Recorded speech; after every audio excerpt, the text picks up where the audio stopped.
was born in the 19th century. Grandpa was an engineer, a railroad engineer. He worked for the Grand Trunk and Western Railroad. I remember playing in the front yard once, and I could see a couple blocks down this familiar figure walking towards me. It was Grandpa, and he was coming home from work.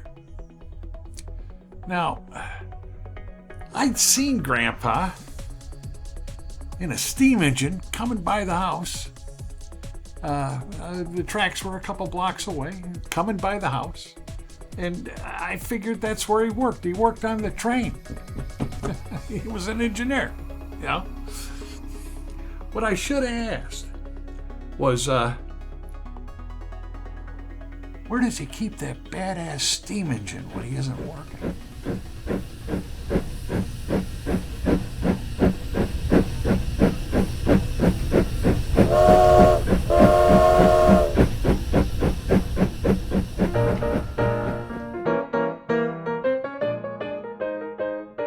He kept that steam engine at Elsdon Yard, just a few miles north on Kedzie Avenue.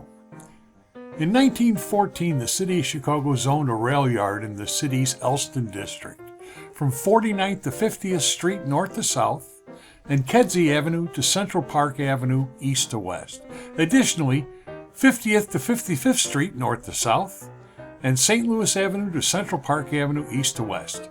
Kind of a upside-down L shape. Some features of note would be the roundhouse at about 49th and Kedzie, and the two car shops bordering on the north at 52nd Street. In 1939, there was an aerial photo survey done where we can see what the yard wound up looking like. And as with most construction projects, some changes were made. The first thing to notice is the south end of the yard is no longer at 55th Street, but was extended 2 blocks further to 57th Street. Second, the car shops are no longer bordered to the north by 52nd Street, but are a block further south at 53rd Street. This change created a second grade level crossing at 55th Street, where before it only had 51st Street. 51st Street had more than enough rail crossings. 55th Street was even worse. Both of those were 2 block spans of nothing but rail crossings, one after the other. Back in 1914, when this property was initially developed, street traffic definitely took a back seat to the almighty railroad. You know, people would generally use 47th Street or 59th Street to go east to west in this neighborhood. But that's all pretty much an academic thing at this point because Elsdon Yard no longer exists. If we take a look down by where the roundhouse was, we can see that virtually nothing exists from this area's dominant railroad past. Not a hint. As if it never existed. What would Grandpa think? I've wondered how it would have looked nearly 100 years ago when Grandpa first started working there. Yeah, that would be good. But in color. Ah, nice. This is how the Elsdon Roundhouse would have looked for most of Grandpa's career.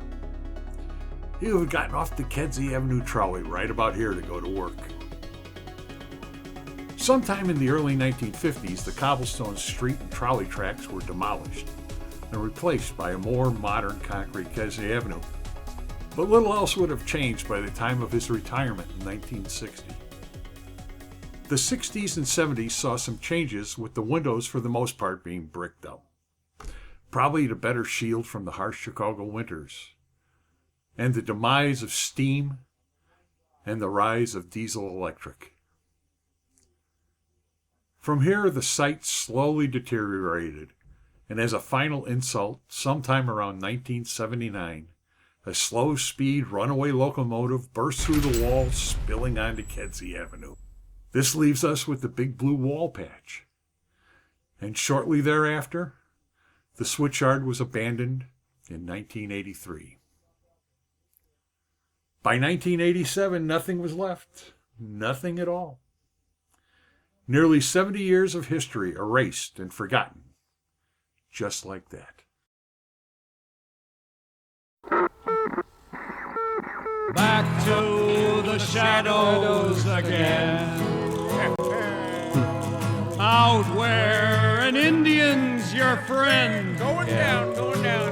Where the vegetables are green and you can pee right into the stream, and that's important.